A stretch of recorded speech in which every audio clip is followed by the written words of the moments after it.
Assalamualaikum warahmatullahi wabarakatuh. Perkenalkan nama saya Muhammad Agung Prayuda atau biasa dipanggil Yuda. Pada kesempatan kali ini kita akan belajar mengenai pemrograman modular.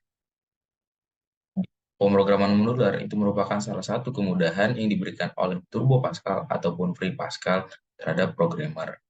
Karena programmer dapat membagi program yang ingin dibuat olehnya menjadi modul-modul program tertentu. Sehingga dari modul-modul program yang sudah dibuat, itu kita bisa menghindari penulisan teks program yang sama berkali-kali.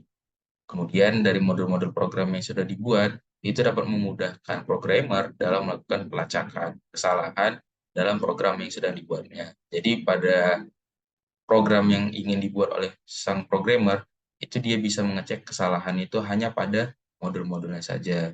Jadi ketika dia ingin membuat program, dia hanya memanggil modul-modul program yang sudah dibuat olehnya. Kemudian, pemrograman modular yang sering dipakai itu ada dua jenis, di mana dua jenis pemrograman modular yang sering dipakai ataupun yang akan kita bahas pada pertemuan kali ini itu adalah prosedur dan function. Modul program yang pertama kita bahas itu adalah prosedur, di mana di sini adalah deklarasi dari modul program prosedur ataupun bentuk utama dari program prosedur. Di mana di sini kita jabarin prosedur, kemudian kita jabarin nama dari prosedur tersebut, kemudian kita jabarin daftar parameter dari prosedur. Kemudian di sini ada deklarasi variabel lokal, kemudian ini dibikin untuk memulai prosedur, kemudian di sini ada aktivitas yang ingin kita lakukan pada prosedur. Contohnya ketika kita ingin menghitung luas ataupun hanya sekedar ingin menginputkan write ataupun write line. Kemudian tak lupa kita mengakhiri dari modul program prosedur dengan menggunakan and. Nah, untuk catatan pada pemanggilan prosedur itu sendiri, suatu prosedur itu bukan merupakan program yang berdiri sendiri, sehingga tidak dapat dieksekusi secara langsung. Mana untuk itu suatu prosedur memerlukan sebuah akses pada program utama ataupun modul lain yang berfungsi sebagai pemanggil. Mana cara pemanggilan itu adalah dengan menuliskan nama prosedurnya berikut dengan parameternya jika ada. Nah, kalau pada prosedur ketika kita ingin memanggil hasil dari yang sudah kita jabarin di sini, itu kita memanggil prosedur itu harus menuliskan nama prosedurnya berikut dengan parameternya. Untuk contohnya nanti kita akan bahas setelah ini ya.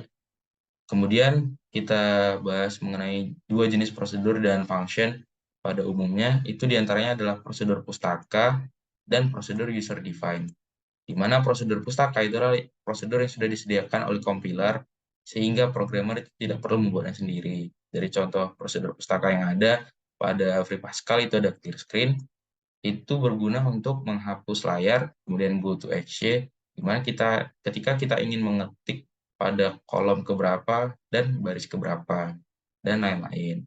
Kemudian ada prosedur user define, di mana prosedur user define ini adalah prosedur yang biasanya dibuat sendiri oleh user ataupun programmer untuk membuat programnya menjadi terstruktur. Kemudian pada pertemuan kali ini kita akan lebih membahas mengenai prosedur user define.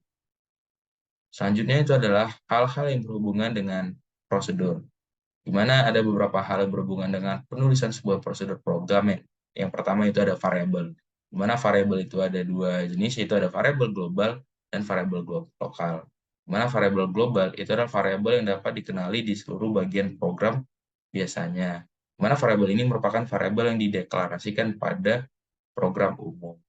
Ini dijabarin nanti di awal ataupun setelah prosedur. Kemudian ada variabel lokal, itu adalah variabel yang dikenal pada lingkup yang lebih sempit daripada variabel global. Mana variabel lokal itu biasanya hanya kita gunakan pada prosedur ataupun function saja. Jadi dia hanya dideklarasikan di dalam prosedur ataupun function. Di mana di sini di bentuk deklarasi ataupun bentuk utama dari prosedur di sini adalah deklarasi kan. Nah, letak dari variabel lokal ini adalah di sini di deklarasi. Sedangkan variabel global itu biasanya dijabarin di program utama maupun di daftar parameter ini. Kemudian hal-hal yang berhubungan selanjutnya itu ada parameter, di mana parameter yang berlaku dalam sebuah prosedur itu ada dua, ada parameter formal dan ada parameter aktual. Di mana parameter formal itu adalah parameter yang dideklarasikan mengikuti pendeklarasian program utama. Kemudian parameter aktual itu adalah parameter yang dituliskan mengikuti pemanggilan prosedur. Di mana ada aturan antara parameter formal dan parameter aktual, itu adalah banyaknya parameter aktual itu harus sama dengan banyaknya parameter formal. Kemudian tiap-tiap parameter aktual harus bertipe sama dengan parameter formal yang bersesuaian. Kemudian tiap-tiap parameter aktual itu harus diekspresikan sesuai dengan parameter formal. Mungkin kita buka contohnya ya di Free Pascal. Nah, di sini eh, kita pakai yang prosedur luas saja. Nah, eh, di sini kita jabarin terlebih dahulu nama program seperti biasanya, kemudian kita use CRT, variabel, prosedur, dan sebagainya. Nah, maksud dari penjelasan yang sebelumnya itu adalah variabel global dan variabel lokal, itu adalah di sini. Variabel global itu dijabarin di awal, intinya dia dijabarin di program utama untuk variabel global. Sedangkan variabel lokal itu adalah variabel yang hanya dijabarin di sini sesuai dengan bentuk utama atau deklarasi dari prosedur. Itu di sini adalah deklarasi kan. Nah, deklarasi ini adalah deklarasi variabel lokal yang ada di prosedur. Secara secara pemahaman biasa itu pada variabel global itu kita jabarin di awal di program utama, di mana pada program utama yang sudah kita jabarin variabel global itu bakalan bisa kita pakai di seluruh program yang ada di dalam program utama kita. Contohnya pada daftar parameter di sini untuk menghitung luas itu kita jabarin adalah variabel globalnya. Kemudian kita jabarin deklarasiin variabel lokal, di mana variabel lokal ini hanya ada pada prosedur di sini. Adalah luas dengan panjang kali lebar. Di sini ada luas panjang kali lebar. Nah,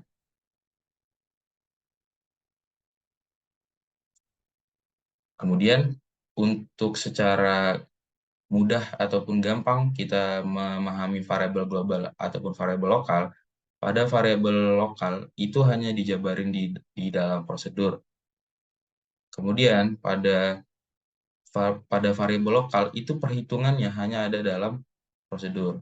Nah, di dalam program utama dia tidak ada membahas mengenai luas. Otomatis pada variabel luas ataupun variabel tipe luas dengan variabel luas dengan tipe integer itu kita jabarin di sini doang.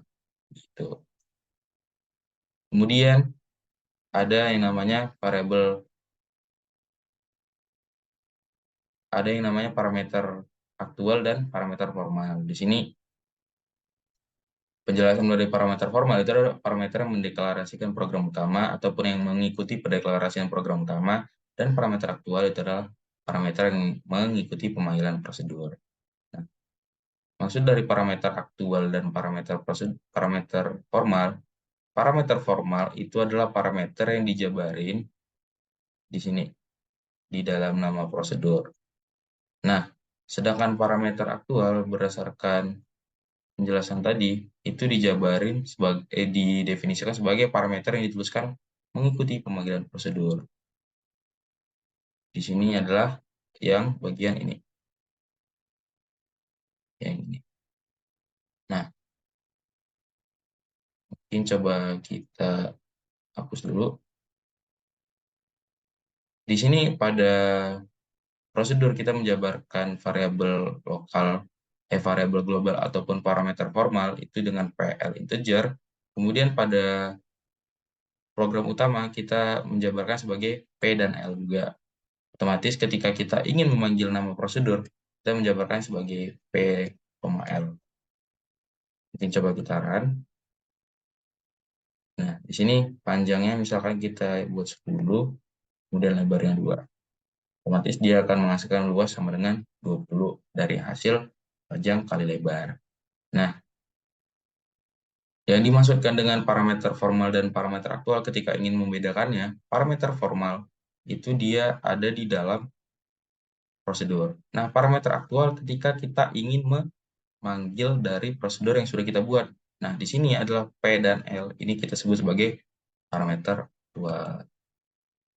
Nah, untuk parameter ini itu ada aturannya sendiri, di mana pengiriman parameter itu bisa melalui pengiriman parameter secara nilai ataupun pengiriman parameter secara acuan.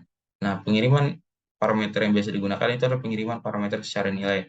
Nah, pengiriman parameter secara nilai itu biasanya tiap-tiap parameter dalam prosedur utama itu akan berisi nilai yang dikirim oleh parameter aktual dan bersifat lokal di prosedur. Kemudian pengiriman nilai parameter secara by value itu merupakan pengiriman searah yang artinya hanya dari parameter aktual ke parameter formal. Nah, kalau mungkin dari penjelasan ini mungkin agak agak bingung ya. Kita langsung ke contoh aja. Nah, di sini kita udah tahu nih, di sini adalah parameter formal dan ini adalah parameter aktual. Nah, ketika kita ingin mengganti ini menjadi variabel lain, gitu, misalkan M dan ini N. Nah, ini ketika kita ingin memanggil prosedur, kita juga harus menggantinya dengan M dan N sesuai dengan yang kita jabarkan pada program utama. Dan tak lupa kita menjabarkan variabel ini di variabel global M dan N. Nah, pada kasus kali ini, parameter aktual itu berbeda variabelnya dengan parameter formal. Namun, pada parameter ini, nih, yang merupakan pengiriman searah hanya dari parameter aktual atau ke parameter formal. Dan tiap-tiap parameter dalam prosedur utama itu berisi nilai yang dikirim oleh parameter aktual. Di mana maksudnya itu adalah walaupun parameter aktualnya dengan variabel berbeda, tapi nilai yang kita masukkan pada M dan N itu akan dimasukkan ke P dan L, di mana itu akan bersifat lokal di prosedur. Jadi misalkan kita masukkan M-nya berapa dan N-nya berapa, itu akan masuk dari N ini akan tersimpan di dalam prosedur sebagai P dan L. Nah, makanya dari itu disebut ini parameter formal dan ini parameter aktual. Mungkin coba kita run. Nah, di sini masukan panjang tadi kan di read sebagai M, kita masukin 10, dan lebar itu sebagai N. Nah, tapi ketika kita ingin memanggil prosedur luas, itu dia langsung memanggil hasilnya, walaupun dia berbeda variabel pada pemanggilan M dan N, tapi parameter aktual itu akan menyimpan nilai di parameter formal dan bersifat lokal di prosedur.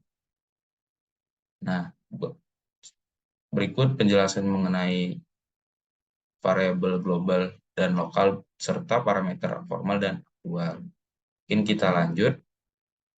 Di sini ada contoh program yang menggunakan prosedur. Program secara lengkap itu ada di sini kita punya program kombinasi. Di sini saya sudah pindahkan ke Pascal tadi ya. Mungkin kita coba di sini ada program kombinasi. Di sini program kombinasi kita menjabarkan variabel global itu ada F1, F2, F3 dengan tipe data long integer, dan NR delta sebagai tipe data integer. Nah, di sini. Kemudian C itu bertipe data real, dan kita mempunyai prosedur bernama facto. Nah, di sini variabel global yang kita menjadikan daftar parameter itu ada N dan F. Nah, kemudian di sini variabel lokal yang menjadi variabel lokal dalam prosedur itu adalah I. Di mana variabel I ini hanya kita gunakan pada prosedur. Kita tidak menggunakan variabel I ini dalam program utama. Kemudian kita bikin F sama dengan 1, kemudian kita lakukan pengulangan dan seterusnya. Di sini kita kasih jarak biar kelihatan. Nah, di sini kan diawalin F nih, itu diawali dengan nilai 1, kemudian dilakukan perulangan dari 1 hingga ke N, dan itu akan menghasilkan F sama dengan F dikali. Nah, begin, kemudian ini clear screen, salah satu prosedur yang ada di Pascal untuk menghapus layar dari program yang sudah kita buat sebelumnya. Nah, ini tadi adalah go to exe yang ada di sini. Nah, ini salah satu prosedur yang sudah ada di Pascal. Maksud dari go to exe itu adalah, kan biasanya kita menulis atau kita run output, itu kita biasanya menulis dari paling kiri gitu kan. Nah, kalau kita ingin langsung nulis dari tengah, gimana tuh caranya? Nah, ini menggunakan go to exe. Sini go to exe itu adalah maksudnya pada kolom ke-12 dan baris ketiga, dia akan memulai menulis, apa yang akan ditulis itu adalah ini. Right, kita akan menghitung nilai kombinasi dari satu angka. Kemudian go to exe ke kolom 19 dan baris 4. Dia akan menulis yang mempunyai rumus bla bla bla bla bla dan sampai ini, sampai n min r faktorial. Kemudian lanjut ke baris kelima kolom ke-20. Itu dia akan menulis nilai r harus lebih kecil atau sama dengan n dan seterusnya. Sini go to exe 286 baris 6 berarti kemudian ada baris ke-8 dengan kolom 28. Di sini kita memanggil prosedur yang sudah kita buat dengan variabel ataupun parameter aktualnya itu adalah N dan F1. Kemudian kita panggil lagi dengan parameter aktual R dan F2. Walaupun di sini berbeda, R dan F2, di sini adalah N dan F, itu bisa dipanggil. Karena di sini parameter aktual itu akan tersimpan di parameter formal dan bersifat lokal di prosedur. Kemudian ada perhitungan delta dan memanggil prosedur lagi fakto. Nah, di sini adalah keuntungan ketika kita ingin menjalankan sebuah program dan kita mempunyai modul program itu pada prosedur, itu kita hanya perlu memanggil nama prosedurnya saja. Jadi kita tidak perlu mengulang untuk menulis ini sebanyak 3 kali. Di sini kan kita memanggil faktor ini sebanyak berapa nih? Sebanyak 3 kali. Nah, seperti itu. Kemudian kita jabarin lagi C itu sebagai F1 dibagi F2 dikali F3. Kemudian di sini lagi go to X yaitu menulis pada baris ke-10 kolom ke-30. Kemudian write hasilnya. Di sini ada 20. Di sini maksudnya adalah hasilnya ini kita akan panggil dari C yang sudah kita jabarin di atas ini kan. Kemudian maksud dari 2 dan 0 itu adalah bilangan yang dihasilkan dari perhitungan C yang di sini itu akan bernilai minimal 2 angka di belakang koma dan bernilai maksimal 0 angka di belakang koma. Kemudian kita readline dan kita add. Di sini kita bisa nambahin red key ya. Red key dan kita bisa red. Nah, di sini adalah maksud dari go to action tadi ya teman-teman. Jadi kan tadi di awal, coba kita masukin dulu ya. Nah, di sini go to action yang dimulai awal itu adalah 3 kan, baris ketiga. Otomatis ketika kita ngeran, nah dia akan langsung outputnya itu di baris ketiga. Jadi baris 1, baris kedua itu kosong. Nah, di sini kan kelihatan kolom ke berapa. Kolomnya kan tadi beda-beda nih kan, kolom berapa, berapa, berapa. Nah, di sini kita masukkan nilai N yang kita inginkan. Kita kan tahu ya, apa namanya, rumus kombinasi itu adalah NCR yang ini RCN, yang N faktorial dibagi R faktorial dikali N min R faktorial. Misalkan contoh kita masukin N-nya 4 dan R-nya 2. Nah, hasilnya itu 6. Hasilnya 6 itu datang dari 2C4 kan. 2C4 itu adalah 4 faktorial dikali 2 faktorial kali 2 faktorial. Nah, ini kalau dijabarin 4 adalah 4. 4 faktorial itu ada 4 kali 3 kali 2. Sini ada 2 faktorial dan 2 faktorial. Ini bisa kita coret. Dan ini bisa kita coret sebagai 2. Nah, 2 kali 3 itu hasilnya adalah 6. Nah, seperti itu. Nah, di sini outputnya adalah hasilnya 6. Kita enter dan enter sekali lagi. Di sini adalah gunanya readlet tadi itu dan read key supaya ketika setelah hasil itu dia tidak langsung keluar, kita harus menekan enter untuk keluar dari program. Oke, lanjut kita ke materi. Nah, setelah dari contoh program yang sudah kita buat, kita lanjut ke function. Di mana deklarasi ataupun bentuk utama, bentuk biasa dari function itu seperti ini. Itu adalah function, nama fungsi. Nah, pada function itu berbeda, letak perbedaannya pada function dan prosedur itu pada ini, tipe data. Di prosedur tadi itu tidak ada namanya tipe data. Dia hanya ada namanya daftar parameter. Nah, kalau pada function itu dia memiliki nih tipe data. Nah, bentuk utamanya itu seperti ini. Kita jabarin function dan kita beri nama function, namanya terserah. Kemudian kita jabarin daftar parameter atau nama parameternya. Dan di sini tipe data itu adalah tipe data dari nama function ataupun hasil akhir yang ada dalam eh, hasil akhir kegiatan yang ada di sini. Jadi hasil akhir yang ada di sini itu kita jabarin tipe datanya itu apa. Di sini itu sebagai tipe data dari nama functionnya. Kemudian sini kita deklarasikan variabel lokal, kemudian kita bikin untuk memulai program function, kita lakukan aktivitas di sini untuk menghitung hal yang sesuai kita inginkan, dan kita akhiri dengan end. Nah, struktur dari fungsi ini hampir sama dengan prosedur, namun pada function itu harus dideklarasikan beserta tipe datanya sesuai yang sebelumnya saya jelaskan, dan fungsi ini adalah mengembalikan nilai, di mana fungsi adalah mengembalikan nilai. Sehingga tipe data dalam sebuah function itu menunjukkan tipe data dari data akhir dari deklarasi sebuah fungsi. Kemudian suatu fungsi itu dapat dipanggil menggunakan beberapa cara. Nah, ini tadi bedanya pada function dan prosedur. Salah satu bedanya itu pada function itu bisa menggunakan beberapa cara ketika ingin memanggilnya. Sedangkan pada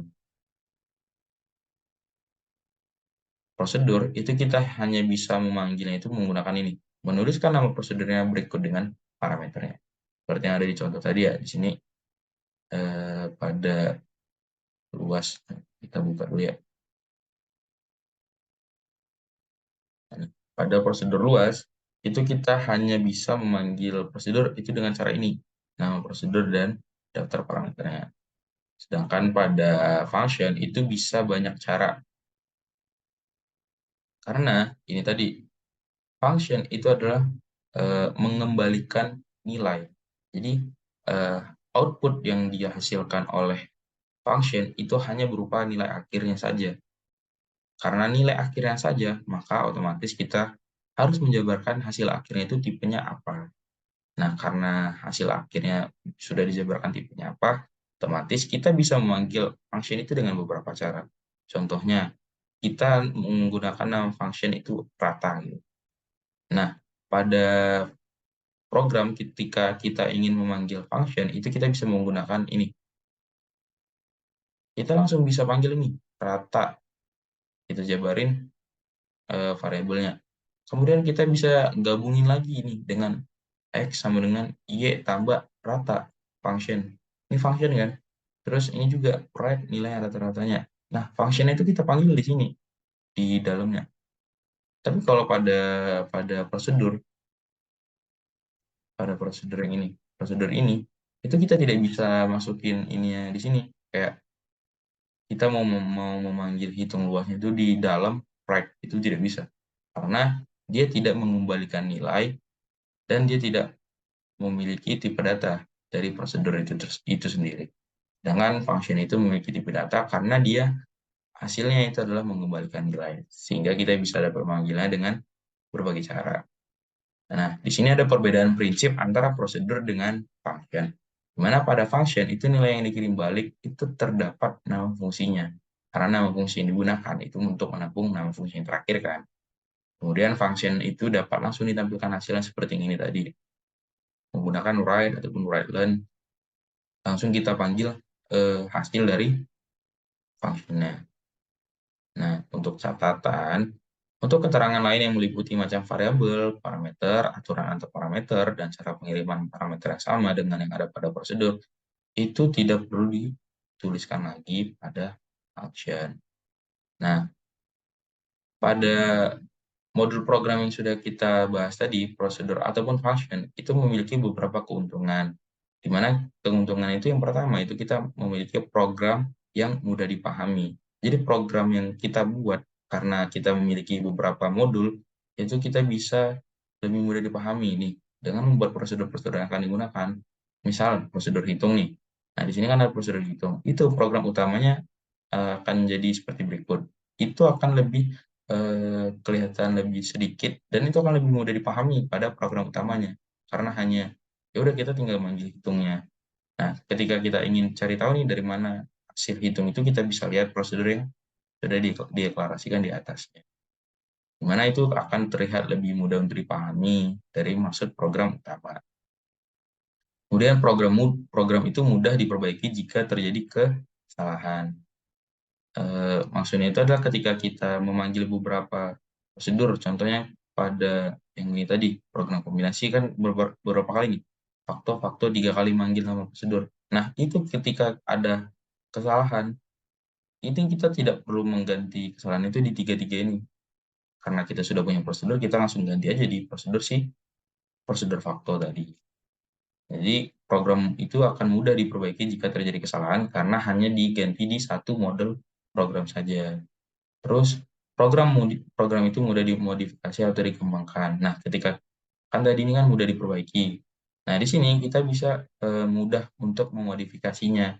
Ketika kita ingin menambahkan atau ingin mengurangi ataupun ingin memperbaiki atau ingin mengganti yang sudah kita buat itu gampang saja.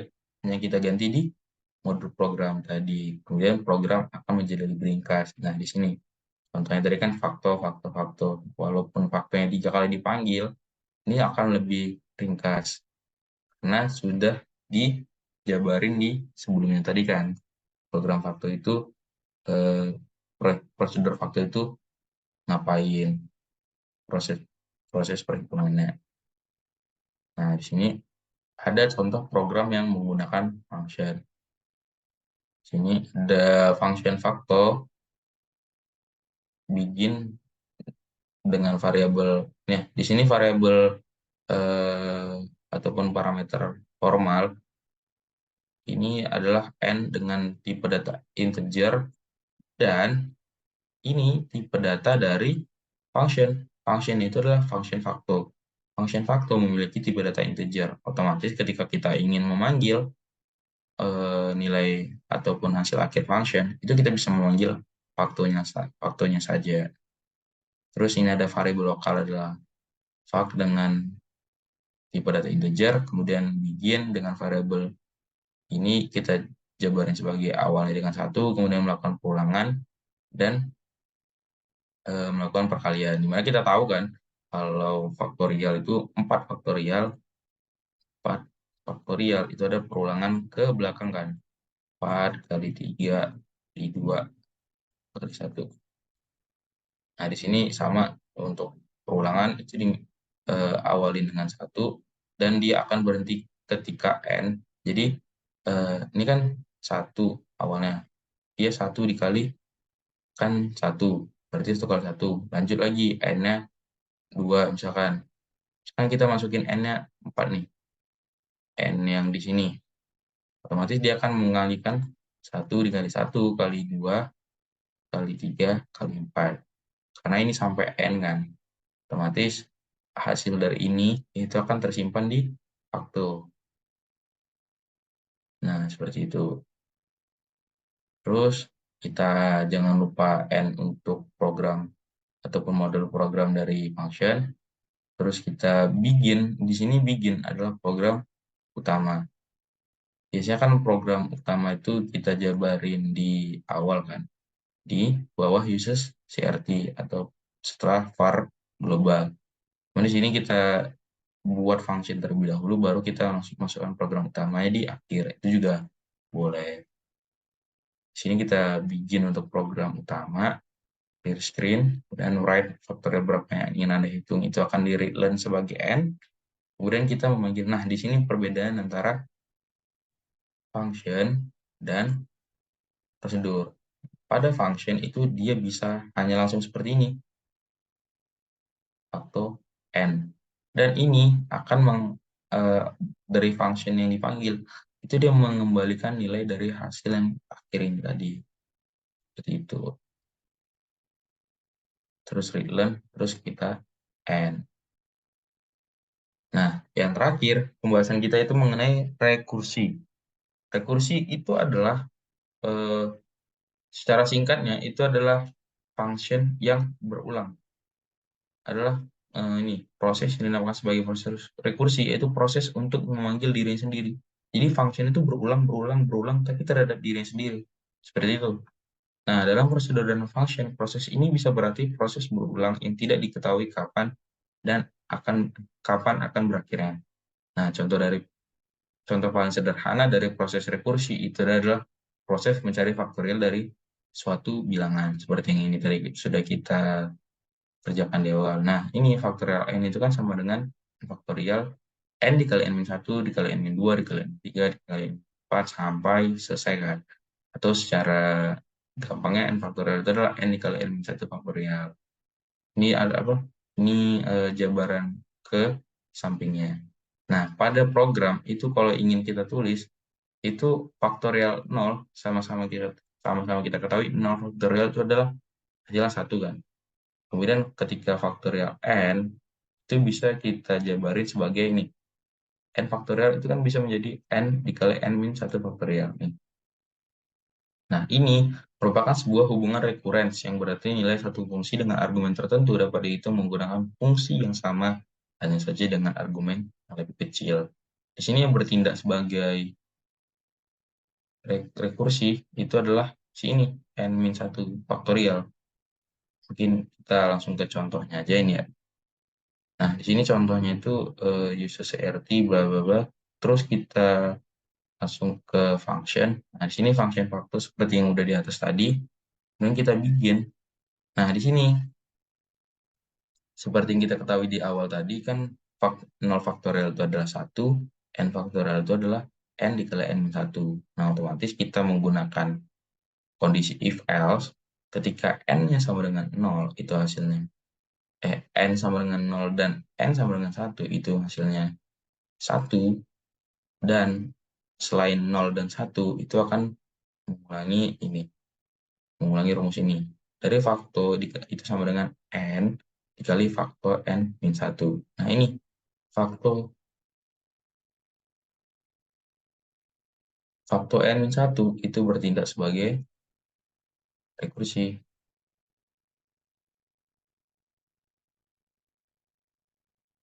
Dia berulang untuk dirinya sendiri. Dia melakukan perulangan dirinya sendiri, n-1 dikali n-2, n kali n-3 kali n-4 gitu. Nah, bikin clear screen, kita masukkan nilai yang berapa faktor yang kita ingin Anda hitung dan dibaca sebagai n. Dia akan menghasilkan perhitungan sebagai faktor n sesuai dengan nama functionnya. Di sini kita n. Nah, di sini dari program di atas, maka notasi faktor n-1 yang digunakan untuk memanggil program sebelumnya itu kita namakan sebagai pemanggil ataupun rekursi. Ini kita contoh ya. Ini faktorial yang ada tadi. Nah, ketika apa namanya? Ketika hasil ketika n-nya itu 0 ataupun n-nya sama dengan 1, nilai dari faktorial itu akan bernilai 1, dan selain 0 dan 1 itu akan mengikuti ini. Faktor sama dengan n dikali faktor n-1, di mana faktor n-1 ini adalah bertindak sebagai rekursi. Terus kita bikin clear screen sesuai yang ada di sini. Coba kita run ya. Nah, di sini faktorial berapa yang ingin Anda hitung? Misalkan kita buat faktorial. Nah, 6 faktorial itu adalah 720. Oke. Jadi secara kesimpulan, perbedaan antara function dan prosedur itu terletak pada tipe. Yang pertama itu terletak pada tipe data yang ada pada function. Sedangkan pada prosedur itu tidak ada pada prosedur itu kita tidak ada menjabarkan tipe data. Kita tidak ada menjabarkan tipe data, hanya kita jabarkan sebagai daftar parameter. Kemudian pada proses pemanggilan, pada prosedur itu hanya bisa menggunakan menuliskan nama prosedurnya berikut dengan parameternya. Kalau sedangkan pada function itu kita bisa menggunakan berbagai cara seperti ini. Bisa kita langsung panggil di write, bisa kita kombinasikan dengan perhitungan yang lain, bisa kita panggil dengan nama baru tapi dengan hasil dari function. Nah, gitu. Dari kedua modul program ini antara prosedur dan function, mana yang lebih baik, itu tergantung pemakaian kita. Ketika kita ingin hanya hasilnya saja, itu kita bisa lebih prepare menggunakan function. Sedangkan kalau misalkan kita ingin dalam prosedur itu banyak ininya yang ditulis kayak write, learn apa gitu, itu bisa kita menggunakan prosedur karena dalam prosedur itu kita bisa menjabarkan banyak kalimat, misalkan nilai yang ingin ada hitung, nilai nilai yang hasilnya. Nah, kalau pada function itu hanya menghasilkan nilai akhirnya saja. Itu dia function itu sama dengan mengembalikan nilai. Mengembalikan nilai. Jadi yang hasil dari function itu hanya nilai ini doang, ratanya doang. Ratanya berapa? Udah itu. Kalau pada prosedur kita bisa nambahin beberapa kalimat seperti itu. Jadi tergantung pemakaian kalian ingin memakai prosedur atau function, tergantung keinginan dan kebutuhan saja. Mungkin dari yang sudah saya jelaskan cukup sekian mengenai modul pemrograman. Itu ada prosedur dan ada function, dan tadi kita ada membahas sedikit mengenai rekursi. Mungkin cukup sekian yang dapat saya sampaikan. Semoga apa yang saya sampaikan bisa menambah ilmu dari teman-teman semua. Sekian dari saya. Terima kasih. Assalamualaikum warahmatullahi wabarakatuh. Sekian pembahasan pada StatEdu kali ini. Kami harap video ini dapat bermanfaat untuk teman-teman yang sedang mempelajari materi pemrograman modular. Nah, apabila kalian suka video ini, kalian bisa klik tombol like dan subscribe ke channel Studio Statistika supaya tidak ketinggalan informasi lainnya tentang statistika. Akhir kata, kami minta maaf apabila ada kesalahan. Terima kasih dan sampai jumpa di StatEdu selanjutnya.